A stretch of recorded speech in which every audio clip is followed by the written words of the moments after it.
In this video, I'm going to tell you why I think that the 2021 Audi Q5 plug-in hybrid is not just the best version of the Q5 available in the US, but also one of the best, if not the best, compact luxury crossover. The Q5 is Audi's entry in one of the hottest segments in North America. This competes very directly with the BMW X3, the Mercedes-Benz GLC, the XC60, and the Lexus NX, just to name a few.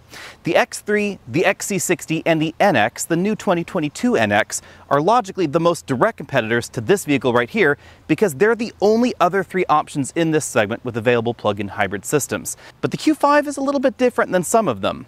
But more on that in a little bit. The Q5 certainly looks like a member of the Audi family. We have full LED headlights up front. Unfortunately, these headlights don't do all the fun sort of things that they might do in Europe. North American lighting laws are honestly pretty stupid.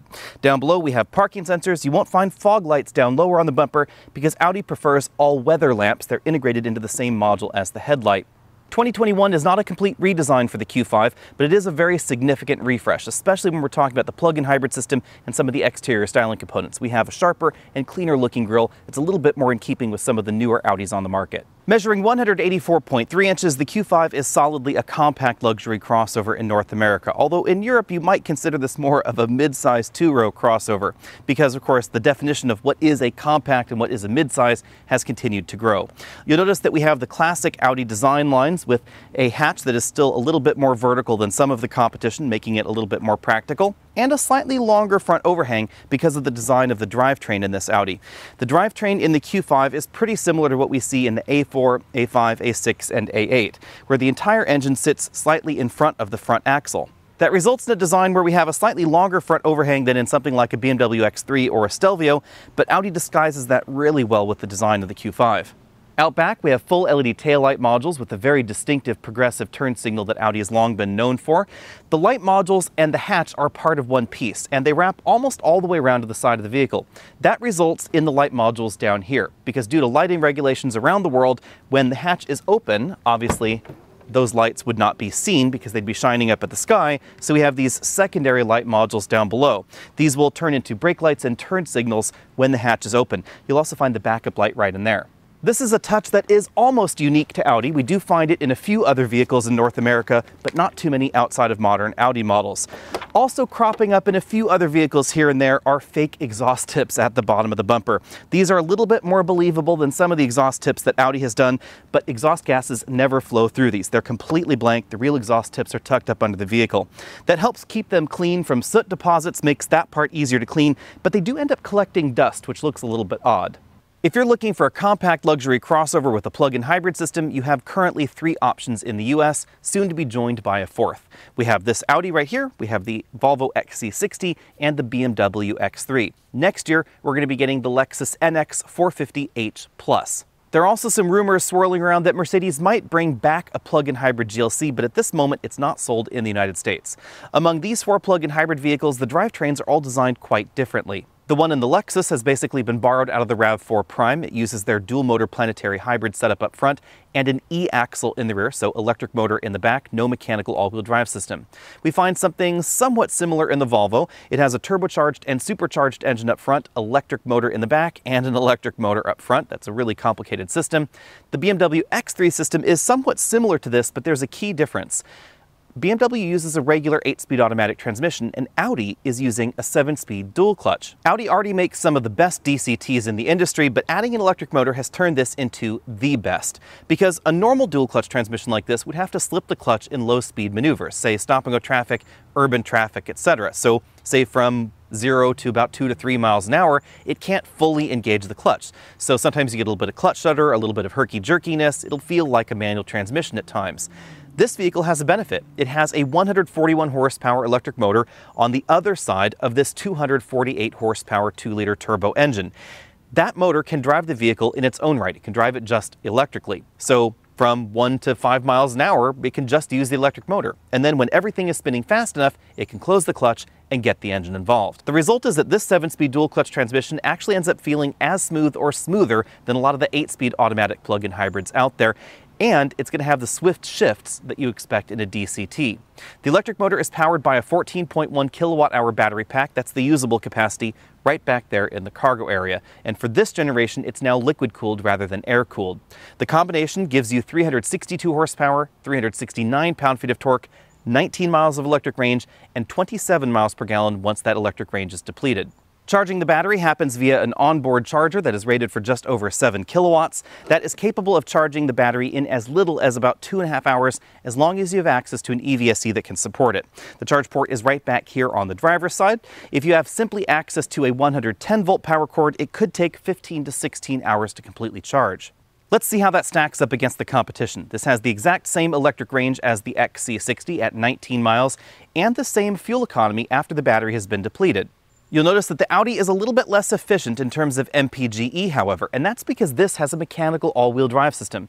So if you're looking for a plug-in hybrid vehicle that has a true mechanical all-wheel drive to give you the best winter traction, that's going to be this. The Volvo XC60 can never send as much power to the rear axle as this Audi can because it is limited by the single electric motor in the rear. It can do about 300 horsepower up front and about 87 horsepower on the rear axle, so it's going to have a very different driving dynamic to it. All-weather traction in this is pretty similar to the BMW X3, but the X3 is notably less efficient. The most efficient entry in this segment will be the Lexus NX at 36 miles of range and 36 miles per gallon combined. We don't know how much it's going to cost, however, but keep in mind that that system is going to feel quite different to this, and it's going to have a much smaller electric motor in the rear than we find in the Volvo. So if you want the absolute best winter grip, that's going to be in something like this or the BMW. If you want the best fuel economy and you're willing to give that up, that would be the Lexus NX. Behind the Q5's hatch, we find 25.8 cubic feet of cargo capacity. We also have 40-20-40 folding rear seats. These are my favorite kind of rear seat design because it makes it a lot easier to put longer cargo inside and still seat 4. So if you find yourself routinely carrying skis or other things like that, this may be the best option for you. Because the plug-in hybrid battery pack lives right back here, there is no underfloor storage area, and Audi gives us a charge cable right here in a zippered bag. Speaking of charge cables, a really nice touch with the Q5 is that Audi gives us a 110 volt and a 240 volt end to their EVSE that is included with the vehicle. And that EVSE can charge at a rate of up to 40 amps, so just about as fast as the Q5 can charge. That means that a lot of folks won't even have to buy an EVSE. For the uninitiated, what is an EVSE? Well, it's one of these guys right here that has the cable that you actually plug into the vehicle. EVSE stands for Electric Vehicle Supply Equipment. It's basically an intelligent extension cord. Front seat comfort in the Q5 is excellent, but I'm going to give the model that I'm driving today 9 out of 10 points because we don't have an extending thigh cushion, and I do find the seat bottom cushion to be a little bit too short for me, although shorter people will probably find these seats a really good fit. We have a manual tilt telescopic steering column with a large range of motion and a 4-way lumbar support. There's a 2-position seat memory over there on the driver's door, and we have a passenger seat that has the same range of motion. You will find more comfortable seats in the top-end trims of the XC60, but keep in mind they're going to be more expensive.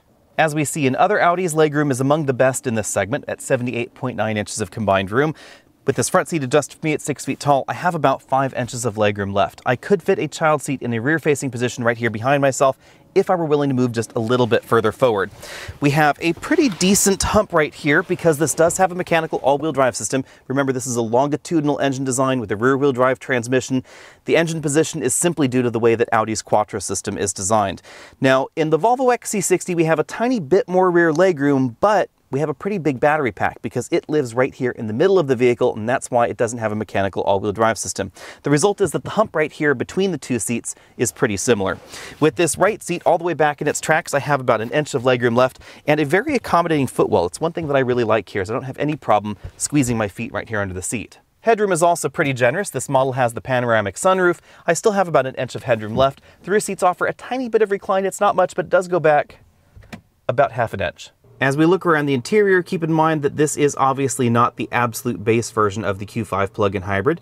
We have a large panoramic moonroof that extends to just about over the rear passengers' heads. In the ceiling, we find a feature that we find in a number of European vehicles. It's that little shape right there. We also find a similar module back there just above the second row passengers' headrests. That's for inserting a roller-style cargo cover or other cargo accessories that help keep cargo in place in the rear. It's a really nice touch. We find that for some reason only seemingly in a lot of European vehicles. We have height-adjustable shoulder belts, four-way adjustable headrests for the driver and front passenger, and of course leather upholstery. I've always thought it was a little bit funny, but Audi does make interiors in colors other than black on black on black, but for some reason they never send me them. Here you can see the non-extending thigh cushion. Again, I do find that seat bottom cushion to be just a little bit short. As we move on over to the doors, we find a high percentage of soft touch materials, stitched materials, and a whole lot of wood trim going on in here. I have to say, I really like the particular color of this wood trim. It's sort of a warm chestnut. This model has the available Bang & Olufsen sound system, so we find a speaker grill down there at the bottom of the door, some additional speaker grills as we move up, speakers on the dashboard, and of course speakers on the pillar as well. The dashboard design is very similar to other modern Audi products. We have a soft touch upper injection molded section of the dash, hard plastics lower, and then a large wood strip that runs the entire expanse of the dashboard. On the passenger side, we have a very large bin-style glove compartment. I had absolutely no problem fitting a large tablet computer inside. In the middle of the dashboard, we have a touchscreen infotainment system. This is running one of the more recent versions of Audi's infotainment software. You can see that we have soft buttons over here on the left side that always stay in place even when smartphone integration is activated. This vehicle has factory navigation, but it does not have the license enabled that would turn on the Google satellite imagery. Keep in mind that without a subscription, you get a more basic software interface that looks like this. That also goes for the instrument cluster that we'll take a look at in a bit. This sort of ghostly blue line that's outlined there shows you dynamically how far you can go on the battery charge. Right now, I don't have too much battery, but I do like the way that Audi has shown the range indication on the vehicle. It's really handy, and it seems to calculate at least a little bit for terrain because it's not a perfect circle like we found in older plug-in hybrids. As you'd imagine, there are some screens in the system that are specific to the plug-in hybrid system. The more interesting one, I think, is over here under Efficiency Assist, Intelligent Coasting, Interactive Accelerator, and the Predictive Messages. The vehicle will basically coast along if the road is level, but it will give you a little bit more aggressive regen if there's traffic around you that thinks is a little bit close, or if you start going downhill. So it's interesting that it doesn't just have one particular level of regen. It's trying to interactively adjust it for what it thinks is best. It also has an interactive accelerator pedal, which is kind of an interesting touch. There are also some screens to tell you what the plug-in hybrid system is up to. So when we're running the gasoline engine versus the electric motor, 60-40 practically as far as gasoline to electric operation, an energy flow display, and then a little graph here to tell us how much further we could go if we did certain things, like turned off the air conditioning. Continuing down the dashboard, we have the controls for the front two climate control zones. This vehicle has a 3-zone automatic climate control system. We then find the Audi Drive Select button that allows us to change the drive mode for the engine and transmission. An EV button. This allows us to change between the 3 different modes for the system: EV driving, auto driving, and battery hold. We then have the typical buttons that you'd find in any new vehicle there, with including hill descent control. We have a small storage area where you cannot put a large smartphone. Engine start stop button right there. A large storage cubby right there. This is the power, volume, and track forward backward knob for the infotainment system. We have a slot here where I suppose you could put some small smartphones, but not the iPhone 12 Pro Max. It's just a little bit too big. A joystick style shifter here with a park button right there. Electric parking brake. No auto brake hold, which I do think is an odd omission. Qi wireless charging mat. There's a second USB input, so you don't have to have this cable dangling around if you don't want to, but that's a USB-C, and the other one is a regular USB. Right behind that, we have 2 cup holders. Between the front seats, we have a ratchet-style center armrest, and you can see that that Qi wireless charging mat slides right under there. Audi was one of the first car companies to give us a full LCD instrument cluster, and even though this display is not as configurable as the ones that we see in modern Mercedes models, I think I like the design and just the general layout of this system a little bit better.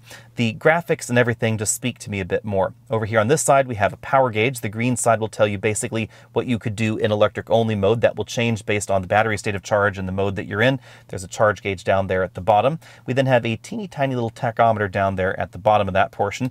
You can adjust the display. So if you want different views, there are a number of different views available within this system. In the middle, you can get your typical trip computer readouts. You can also get infotainment displays right there, including album art, even if you're using Apple CarPlay. There's a phone interface. Right now I have CarPlay connected. And then we have the moving map display that Audi has long been known for. This is, again, very, very attractive in terms of design, but keep in mind that you'll notice no satellite imagery there, and that's because the subscription has expired in this vehicle. And we see that same sort of ghostly ring there that we find in the infotainment system in the center console. Again, that indicates the vehicle's range. The steering wheel design is typical Audi fare. It's leather wrapped, it has sport grips up top, paddle shifters on the back, and the paddle shifters also work when you're in the EV only mode. The controls on this side of the steering wheel deal mainly with that multifunction LCD right there. The ones on the right side mainly deal with the infotainment system.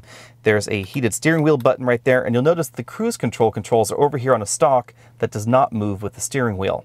I'm surprised that Audi is still using a cruise control stalk like this because it does make setting the distance a little bit tricky. The rest of the functions are pretty intuitive. We simply pull it forward to turn on. You can easily do that while you're steering the vehicle. Hit that set button right there with your finger. But if you want to adjust the distance, that's kind of far away, so you end up having to take your hand off the steering wheel and fiddle with that knob right like that. When you punch the accelerator, the Q5 will go 0 to 60 in 5 seconds when equipped with the plug-in hybrid system. This is not quite as quick as the plug-in hybrid XC60, but it is awfully close. And it is notably quicker than the BMW X3 with its plug-in hybrid system. Also, this is going to be faster than the NX450H. I haven't test driven the new NX yet, but according to Lexus, it will go 0 to 60 in 6 seconds. It's exactly the same plug-in hybrid system that we find in the RAV4 Prime, but that vehicle is a little bit heavier, and that's why it's likely going to be a little bit slower. In my 60 to 0 braking test, it took just 115 feet for this vehicle to stop from 60 miles an hour back to 0. You can thank big front brakes for that and the 255 width tires.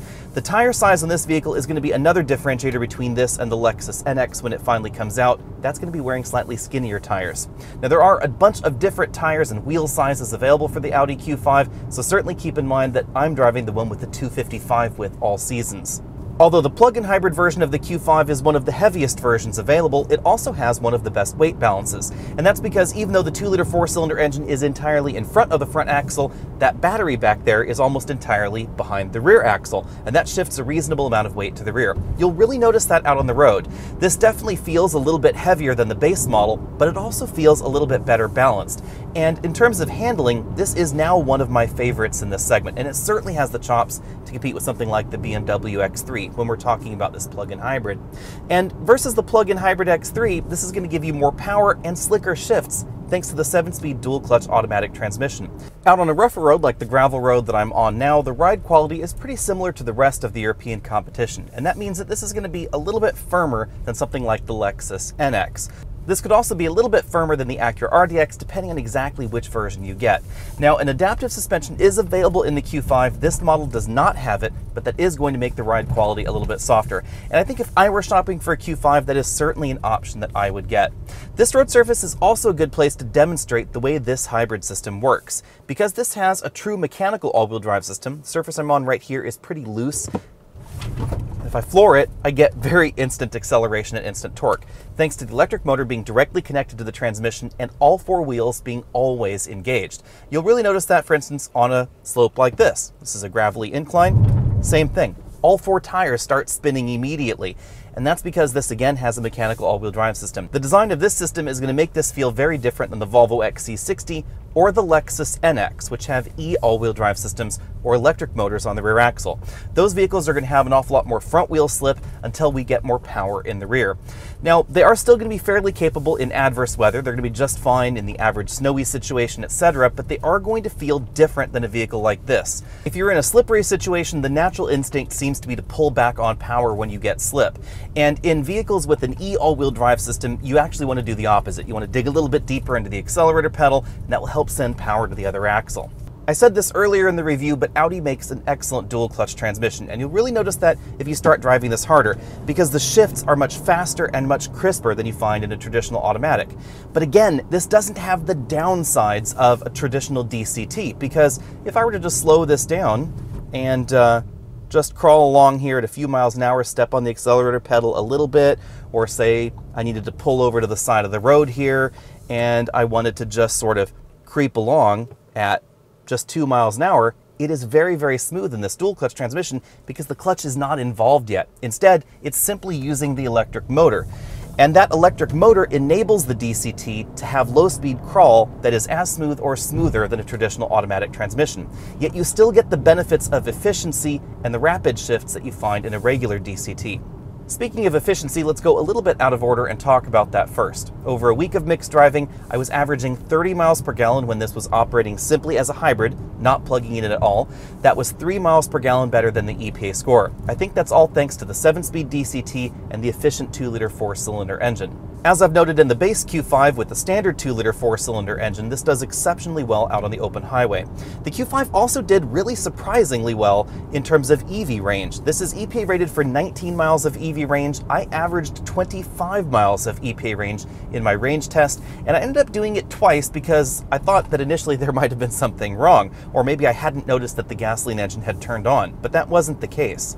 The range in the Q5 is especially surprising when you consider that this has a true mechanical all-wheel drive system, and yet it manages to be just about as efficient in EV mode as many full-size EVs. When it comes to fuel economy, I absolutely have to give this an A. Until the Lexus NX comes on the line, this is likely going to give you the longest EV range in this segment and likely the best fuel economy afterwards, even though this has one of the most capable all-wheel drive systems in this segment. On the downside, I do think that the Q5 could be a little bit quieter. In my cabin noise testing at 50 miles an hour, I measured 72 decibels in here, making this a little bit louder than the BMW or the Volvo competition. Bottom lining the Q5 out on the road is pretty easy. This fixes all the little complaints that I had about the Q5 with the regular 2-liter 4-cylinder engine. This feels a little bit better balanced out on the road, it's a little bit more fuel efficient, we have the electric range to make operation a little bit less expensive. You can also drive this solo in the carpool lane in California and a few other states, and then it fixes any complaints that anybody might have had about DCT smoothness, because again, in low-speed crawl situations when you're just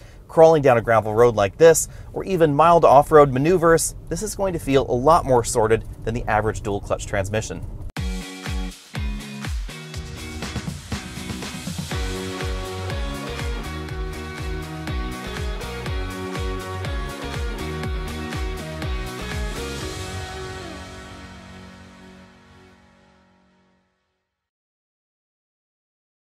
Now let's dive into the pricing. For 2021, the regular Q5 starts at $43,300. That gets you 261 horsepower and 0 to 60 just under 6 seconds.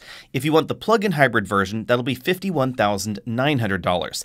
That places the Q5 plug-in hybrid a little bit differently than the X3 plug-in hybrid or the XC60 plug-in hybrid. It's right in the middle. The XC60 is the most expensive, the BMW is the least expensive, and the Audi is right in between. The Audi gets a reasonable tax credit, $6,712, because the tax credit is based on battery capacity, and this has a bigger battery than we find in the Volvo or the BMW, so therefore a bigger tax credit. If you qualify for the full federal tax credit, that would bring the price down to $45,188, and there are of course additional state and local incentives depending on exactly where you live in the United States right now. You'll notice that is still more expensive than the base Q5, and that's because we get a few more features in addition to a great deal more power in this model. So the calculus is a little bit different than we find in the BMW X3, where the plug-in hybrid version has basically the same performance and the same feature set as the base model X3. It could end up being a little bit less expensive or a little bit more expensive depending on your exact tax situation and whether you lease or buy. One thing to know is that lease rates vary a great deal across the country and just time frame to time frame, so whenever you're watching this video, then do your own comparison on lease rates. Because at this moment, it looks like on my local Audi dealer lot, the plug-in hybrid version of the Q5 is leasing for about the same price as the base version of the Q5, but that is obviously subject to change. With that out of the way, let's dive into what is probably the closest competitor for the Q5, the BMW X3 plug-in hybrid. This is less expensive. It starts at $49,600, less a $5,836 tax credit if you qualify for that yet again. That brings the total down to $43,764. We get less power and a few fewer features in that model, but it does come with standard all-wheel drive. That's something that we see in a lot of plug-in hybrids in this segment. I think that Audi's hybrid system is smoother, and that surprised me a bit because Audi's system uses a dual clutch transmission and the BMW system uses a traditional 8-speed automatic. But the Audi dual clutch transmission is truly excellent, and I love the way that it feels. I love the crisp shifts. I've always been partial to the way a DCT shifts to begin with, but as I said in the drive section, the hybrid system addition to this vehicle really makes the DCT a lot smoother than the average DCT. So if you haven't been a fan of dual clutch transmissions in the past, you might want to give this plug-in hybrid a try because I think it feels better, it's more engaging to drive, and it's actually a little bit smoother than the hybrid system that we find in the X3. Fuel economy in the Audi is also better, 27 miles per gallon versus 24 in the BMW, and you can likely thank that dual clutch transmission for that. Even though this has a mechanical all-wheel drive system, it actually gives you pretty similar fuel economy to the Volvo, which uses an e-all-wheel drive system. The downside to the Q5 is electric mode efficiency. According to the EPA, it is the lowest in this small European trio of crossovers. However, one thing that surprised me is I got much longer range than I was expecting in the Q5 plug-in hybrid. So I think in the real world, your EV mode efficiency is actually going to be pretty similar to the BMW or even the Volvo because of the design of the hybrid system. And it depends on, of course, your exact driving situation, how fast you're going, the roads you're driving on, etc. But fuel economy is absolutely excellent. And the BMW has a very slightly shorter electric range. With that out of the way, let's talk about the favorite interior, for me at least, in this segment, and that is the 2021 XC60. The plug-in hybrid model is no longer called the T8, it is now called the Recharge, which I think is kind of a weird twist here because the whole recharging part is what customers seem to be iffy about when it comes to plug-in hybrids and EVs, and this is just reminding you that that is what you have to do with this vehicle all the time. Aside from that, I really like the XC60 Recharge. The thing to know about it, however, is that it's more expensive than these other options, $53,500 starting, and it has a $5,419 tax credit. It is pretty efficient in EV mode, and that's how we get about the same electric range in it as we find in the Q5, even though it has a smaller battery pack, but there are obviously pros and cons here. This system is the most powerful, 400 horsepower in the XC60 Recharge, thanks to an electric motor in the rear and a turbocharged and supercharged engine up front. The combination is good for the swiftest 0 to 60 time in this segment, and perhaps the most unusual handling feel out on the road, because this is one of the few vehicles where you can get torque steer and oversteer at the same time. If you're in a parking lot in any of Volvo's plug-in hybrids, just crank the wheel left or right, floor it, and you'll get some interesting feels going on there. The rear end can actually swing out a little bit while the steering wheel is fighting you because it has an electric motor in the rear like we find in Lexus vehicles, but a lot more power goes to the rear than we find in the average Lexus hybrid or plug-in hybrid, and then there is a whole heap ton of power on the front axle. The combination is good for 400 horsepower, but just about 300 horsepower happens on the front axle alone. On the other hand, I think that the Volvo has the most attractive interior in this segment. There are also a good number of options available on the XC60, like massaging seats, which is definitely a nice touch, and I like the lighter interiors that you find in the XC60 at the moment. It also has the most legroom in this trio, but a hair less cargo room, so that is definitely a pro and con there.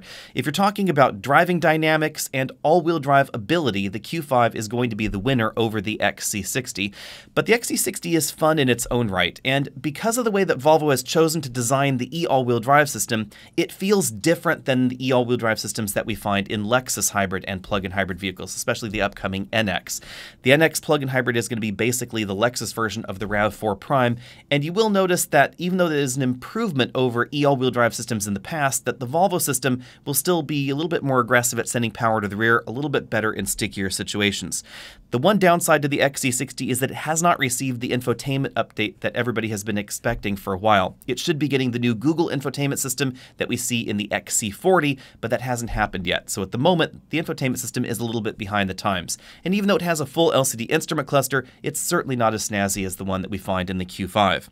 Next up, let's talk about the upcoming Lexus NX plug-in hybrid. This is going to be the NX 450h Plus. It's quite a mouthful there, but it's essentially the RAV4 Prime's hybrid system stuffed inside the body of the new Lexus NX. The NX and the RAV4 are, of course, very closely related. So while I have not driven the NX, I have driven the RAV4 and the RAV4 Prime quite a few times, so let's talk about what we should expect in the NX. The NX is going to give us about 300 horsepower total. It has basically the same electric motor on the rear axle that we find in the regular RAV4 hybrid and the regular NX hybrid that will be coming up in this next generation, but a bigger battery pack and different software programming. So even though the motor is the same as the one you'll find in the regular NX, expect it to be able to send more power more often to the rear axle because of the bigger battery pack and the different software. Right now, the RAV4 Prime will give you essentially 40 miles of electric range as long as you're treating it nicely, 94 mpge, and 38 mpg after the battery has been exhausted. Although the Lexus NX is likely going to be a little bit less efficient because of some of the design changes and perhaps wider or different tires that we'll find on that model, Lexus has basically said expect slightly lower fuel economy it should be pretty similar, and that means it is going to be by far the most efficient option in this segment. But it's probably also going to be the least fun, because even though we have about 300 horsepower, they've also said to expect 0 to 60 times to be around 6 seconds, meaning it's going to be the slowest plug-in hybrid here. It's going to have the biggest battery. It might be the heaviest option here. And it also doesn't have nearly as much power on the rear axle in its e-all-wheel drive system as we find in the Volvo, or obviously the BMW or the Audi, because those have mechanical all-wheel drive systems. As far as design goes, I like the way the new NX looks on the outside, but the interior I'm still getting used to, because the instrument cluster and the big new infotainment system in the dashboard look an awful lot like other Toyota products. It doesn't look quite as special as the interior and the infotainment systems that we find in the Audi, in the BMW, or in the Volvo. I'm going to be really interested to see what this system is like in person. Lexus has finally decided to ditch their controversial touchpad or trackpad, whatever you wanted to call that thing, and their little joystick, and they've decided to give us a full touchscreen system. It is a really, really big LCD, but the way it's integrated into the dashboard isn't exactly my cup of tea at the moment. Be sure and stay tuned, because I will have my hands on that over the next month or so be sure and hit that subscribe button if you haven't already done so. At the moment, I think it's easy to see that the Q5 is a real winner in this segment. It's a little bit more expensive than the BMW, but it gives you an awful lot more power. It's a little bit less expensive than the Volvo, but performance is not as far off as you might think, and it's going to be a bit more fun to drive if you're out on your favorite winding mountain road and you really want to flog your car hard. I know I keep saying it, but I also love the way the hybrid system feels. Volvo has done a really good job with their plug-in hybrid system. I think it also is a little bit more polished than the one that we find in the BMW, but again, the feel is a little bit unusual. So if you're looking for more of a luxurious highway cruiser kind of ride, that's going to be found in the XC60. If you're not trying to drive your car as hard as possible out on your favorite winding mountain road, that's going to be an excellent option. I definitely like the interior a little bit more in the Volvo and the feature set that is available in the Volvo, but keep in mind it's going to be more expensive than the Q5. I think if I were shopping in this segment, I would probably get the Q5 plug-in hybrid or the XC60. I would lean a little bit more towards the Audi at this moment, however. Let me know what you think about that down there in the comment section below. What would you get if you were shopping in this segment, especially if you were looking to spend around $50,000 or so on your next plug-in hybrid? That's after tax credit, so that's, Audi Q5 plus maybe about $4,000 or $5,000 of options, paint options, interior options, whatever. Let me know what you think about that down there, and I'll see all of you next week.